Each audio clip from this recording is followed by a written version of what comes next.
നമസ്കാരം. റാഫ്റ്റോ ക്രിക്കറ്റിലേക്ക് അവർക്കും സ്വാഗതം.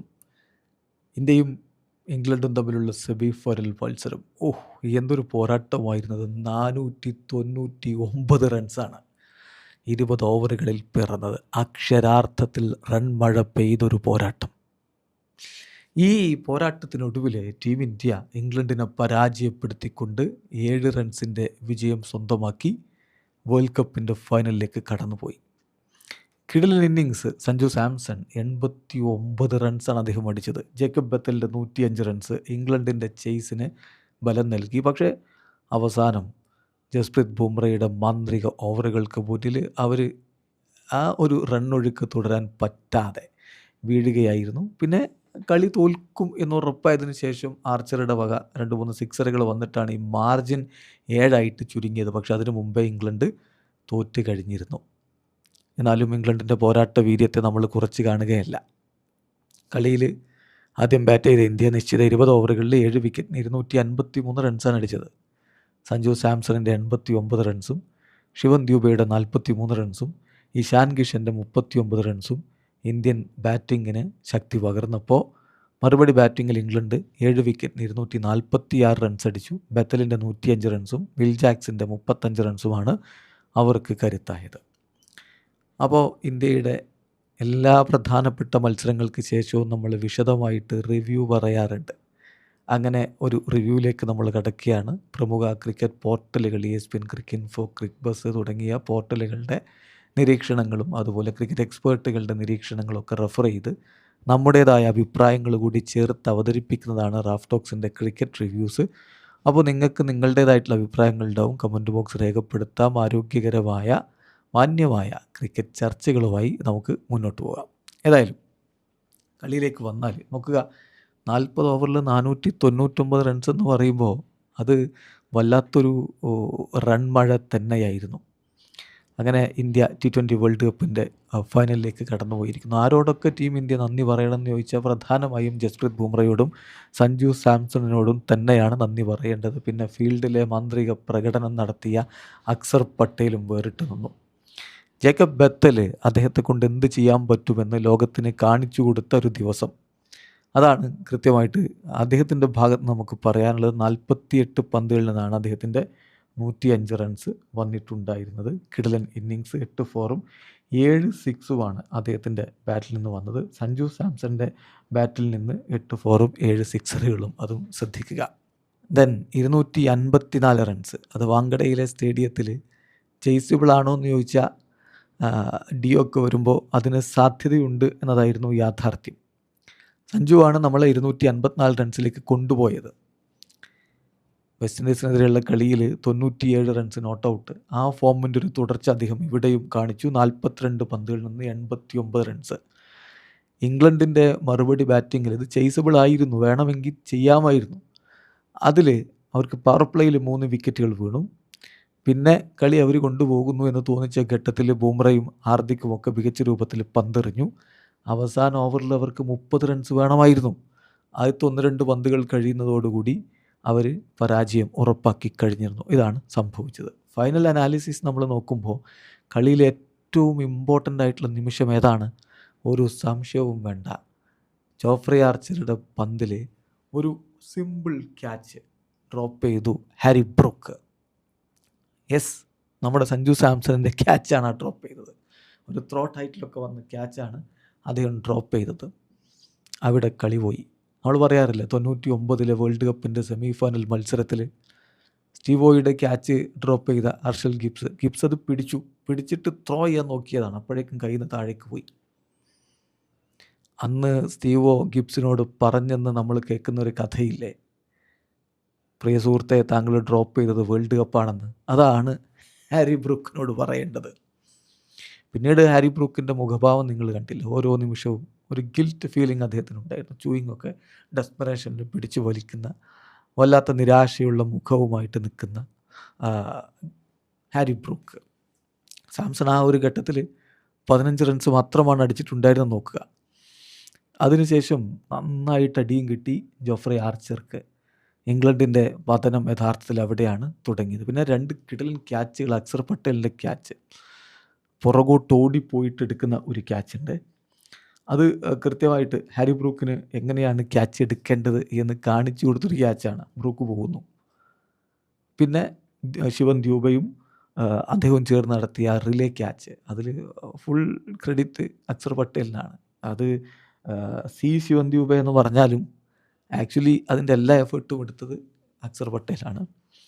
ആ ക്യാച്ച് വിൽ ജാക്സനെ മടക്കി വിട്ട ക്യാച്ച്, ഈ 2 ക്യാച്ചുകൾ അത് ഇംഗ്ലണ്ടിൻ്റെ ഒരു പക്ഷേ ഈ ടൂർണമെൻറ്റിൽ പ്ലെയർ ഓഫ് ദി ടൂർണമെൻറ്റ് എന്ന രൂപത്തിൽ മുന്നോട്ട് വെക്കാവുന്നൊരു താരം.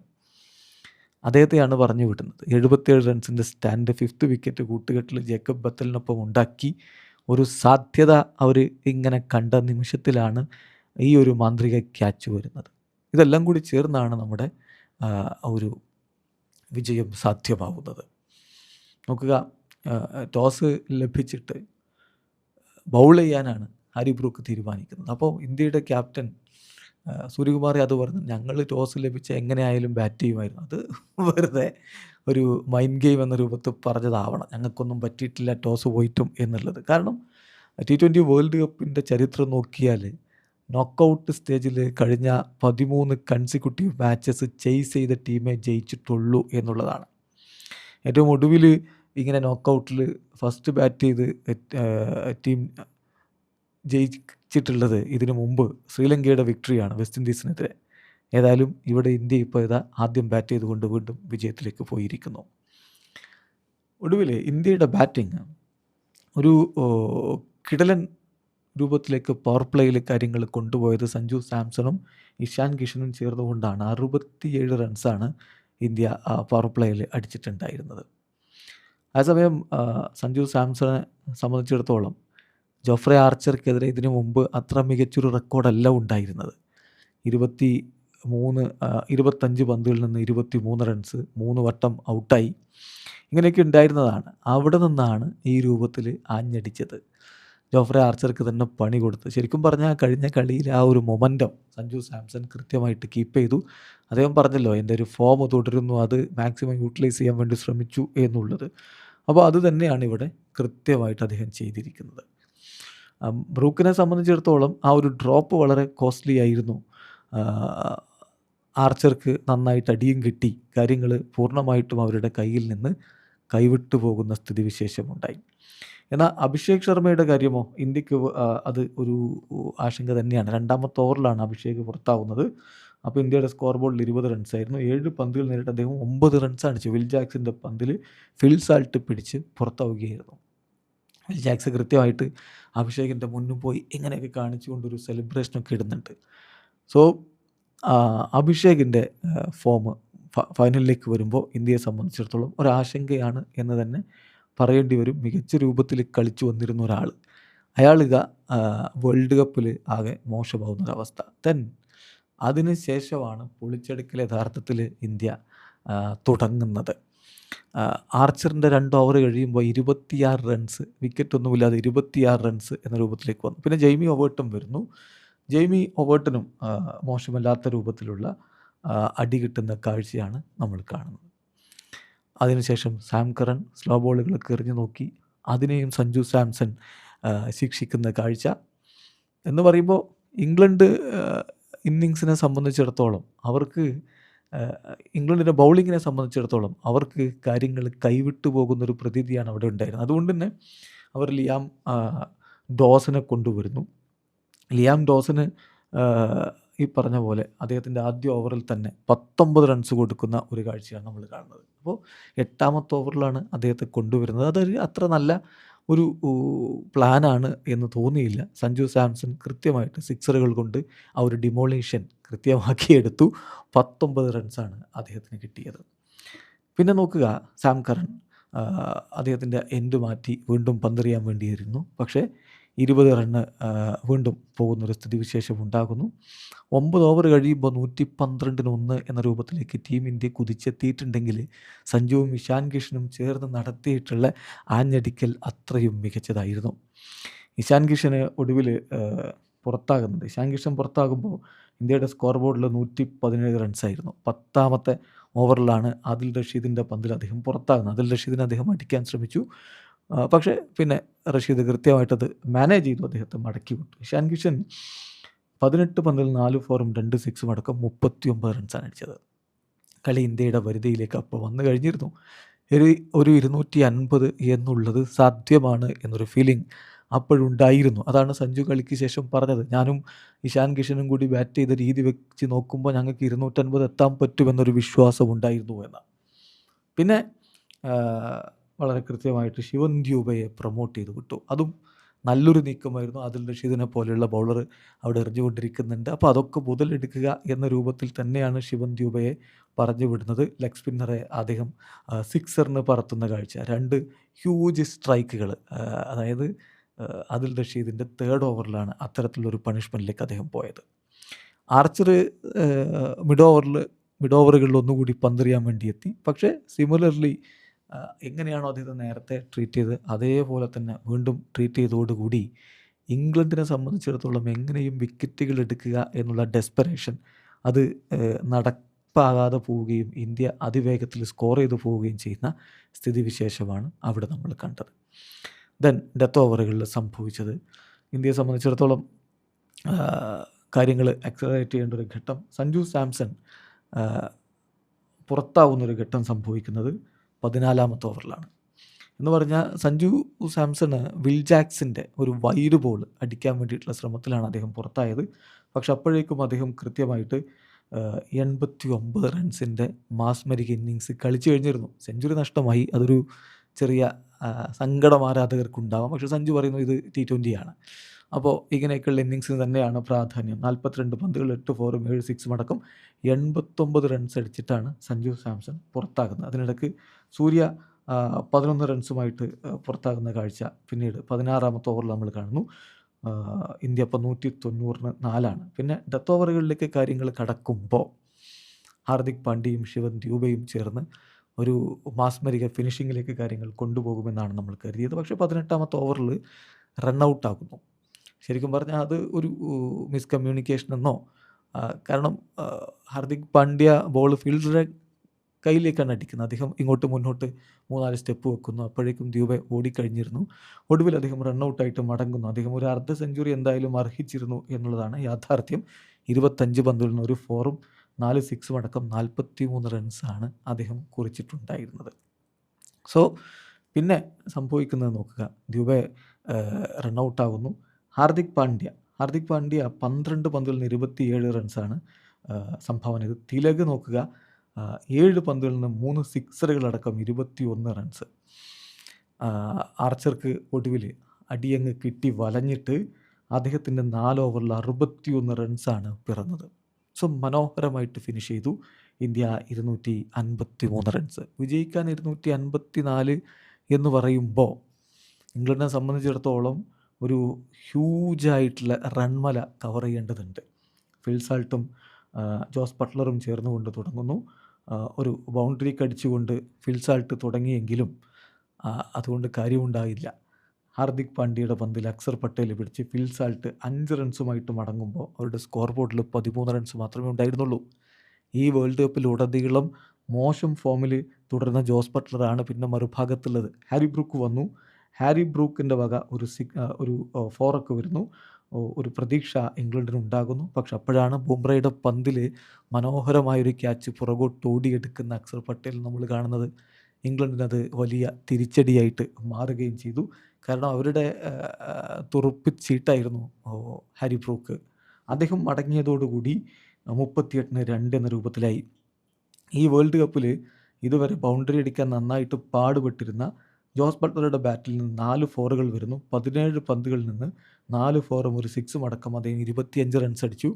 വരുൺ ചക്രവർത്തി ജോസ് ബട്ട്ലറെ ബൗൾഡാക്കി വിട്ടു. 25 റൺസാണ് അദ്ദേഹം നേടിയത്. പക്ഷേ മറുഭാഗത്ത് ജേക്കബ് ബത്തൽ പൊളിച്ചെടുക്കുകയായിരുന്നു. വരുൺ ചക്രവർത്തിക്ക് 3 സിക്സറുകൾ തുടർച്ചയായി കൊടുക്കുന്ന കാഴ്ച. ആ ഓവർ തന്നെ ബട്ട്ലറെ മടക്കി വിട്ടു എന്നുള്ളത് ശരിയാണ്. പക്ഷേ ആഞ്ഞടിക്കാൻ അവർ തീരുമാനിച്ച് കഴിഞ്ഞിരുന്നു എന്നുള്ളതാണ്. അക്സർ പട്ടേലിന് അതുപോലെ 2 സിക്സറുകൾ തുടർച്ചയായിട്ട് കിട്ടുന്നു. ബാൻഡണെ പക്ഷേ അക്സർ പട്ടേൽ ബൗൾഡ് ചെയ്ത് വിടുന്നു. 5 പന്തിൽ നിന്ന് 17 റൺസാണ് അദ്ദേഹം നേടിയിരുന്നത്. പിന്നീടാണ് വിൽ ജാക്സും ജേക്കബ് ബത്തലും ചേർന്നുള്ള 70 റൺസിന് മുകളിലുള്ള കൂട്ടുകെട്ട് വരുന്നത്. ജേക്കബ് ബത്തൽ ഒരു തരത്തിലും ഒരു പാനിക്കും ആവാതെ മനോഹരമായിട്ടുള്ള ഷോട്ടുകളിലൂടെ മുന്നോട്ട് പോകുന്നു. തനിക്ക് ലോക ക്രിക്കറ്റിൽ എന്ത് ചെയ്യാൻ പറ്റും എന്നുള്ളത് കാണിക്കുന്ന തരത്തിലുള്ളൊരു പ്രകടനമായിരുന്നു അത്. എന്നാൽ മറുഭാഗത്ത് വിൽ ജാക്സ് പോയതിന് ശേഷം സാം കറനാണ് എത്തിയത്. വിൽ ജാക്സിനെ മടക്കിവിട്ട ക്യാച്ച് നമ്മൾ ഓൾറെഡി പറഞ്ഞു. ഹർഷ്ദീപ് സിംഗിൻ്റെ പന്തിൽ അക്സർ പട്ടേലും ശിവൻ ദ്യൂബയും ചേർന്ന് നടത്തിയ ആ ഒരു റിലേ എഫേർട്ടിലാണ് അദ്ദേഹം പുറത്താകുന്നത്.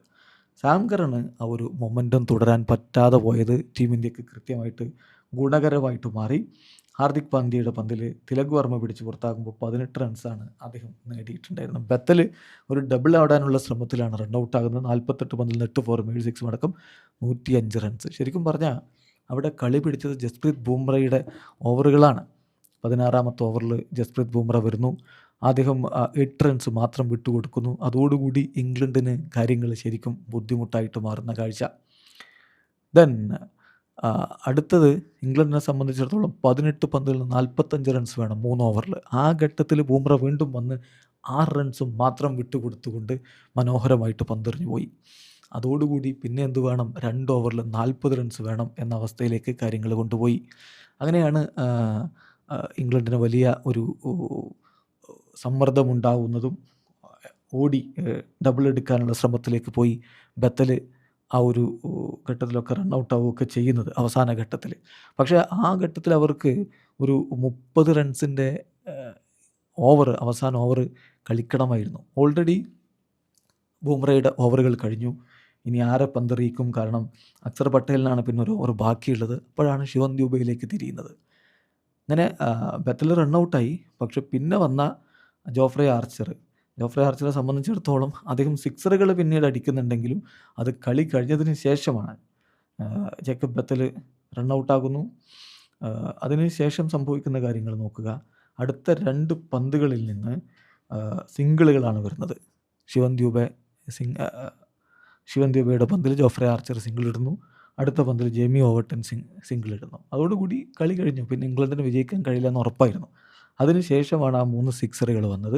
അങ്ങനെയാണ് ഈ മാർജിൻ 7 എന്ന രൂപത്തിലേക്ക് കുറഞ്ഞത്. പക്ഷേ അവസാന ഓവറിൽ 1-2 പന്തുകളായതോടുകൂടി ഇംഗ്ലണ്ട് കളി തോറ്റിരുന്നു എന്നുള്ളതാണ് യാഥാർത്ഥ്യം. അപ്പം വാങ്കഡെ ക്രൗഡിനെ സംബന്ധിച്ചിടത്തോളം ഒരു മികച്ച റൺമഴ കണ്ടു. റൺ ഫീസ്റ്റ് അവർക്ക് ലഭിച്ചു എന്ന് പറയാം.